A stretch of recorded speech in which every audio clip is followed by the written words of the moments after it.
अध्यक्ष महोदय, शांततेचा व समतेचा थोर उपासक म्हणजे महात्मा गांधी.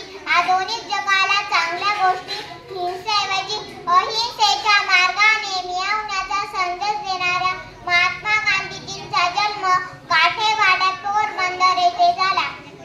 त्यांचे वडील करमचंद हे पोरबंदर संस्थानाचे दिवाण होते.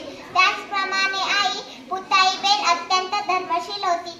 गांधीजींचे लग्न ते 13व्या वर्षी असताना कस्तुरबांशी झाले. मॅट्रिक झाल्यावर बॅरिस्टर होऊन ते भारतात आले. त्यांनी काही दिवस स्वदेशी वकिली केली.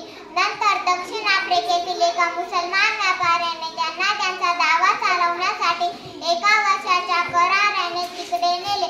1 वर्षासाठी गेलेले गांधीजी तिथे 20 वर्ष राहिले.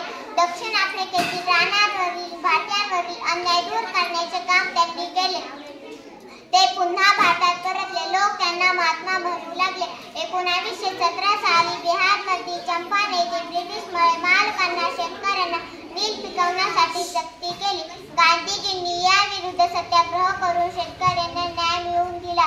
पुढे भारतीय जनतेची वाढता असंतोष रोखण्यासाठी ब्रिटिश सरकारने रौलट कायदा लागू केला. या कायद्याने सरकारला कोणत्याही भारतीयाला विना चौकशी अटक करण्याचा अधिकार मिळाला.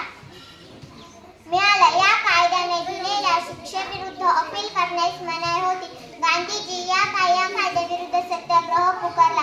त्यानंतर झालेले जालियनबाग हत्याकांडामुळे असहकार चळवळ वस्तू महाविद्यालयाचे नायक यांच्यावर बहिष्कार घालण्याचा कार्यक्रम निश्चित झाला. गांधीजींनी असहकार चळवळीबरोबरच विधायक कार्यक्रम हाती घेतला. त्यात प्रामुख्याने स्वदेशी प्रचार, हिंदू मुस्लिम ऐक्य, पद्धत बंदी, अस्पृश्यता निवारण, खादीचा प्रसार, राष्ट्रीय शिक्षण अशा गोष्टींचा अंतर्भाव होता. असहकार चळवळ, हरिजन उद्धारासाठी हरिजन संघाची दारूबंदी, हिंदी प्रचार, दांडीयात्रा, छोडो भारत चळवळ या सर्व बाबी गांधीजींच्या जीवनाला आढावा घेण्याच्या पुरेशा आहेत. गांधीजी सर्वांच्या प्रयत्नातून 15 ऑगस्ट 1947 रोजी भारत स्वतंत्र झाला. या स्वातंत्र्य प्राप्तीचा हा आनंद निर्माण नव्हता. देशाची फाळणी आणि त्यावेळी झालेल्या भयानक हिंसाचारामुळे भारतीय जनता दुःखी होती.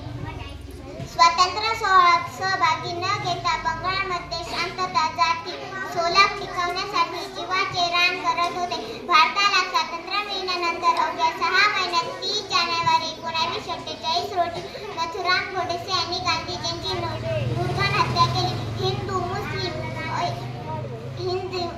मुस्लिम ऐक्य टिकवण्यासाठी गांधीजी सतत झटले आणि त्यासाठी आपल्या प्राणाचे मोल दिले.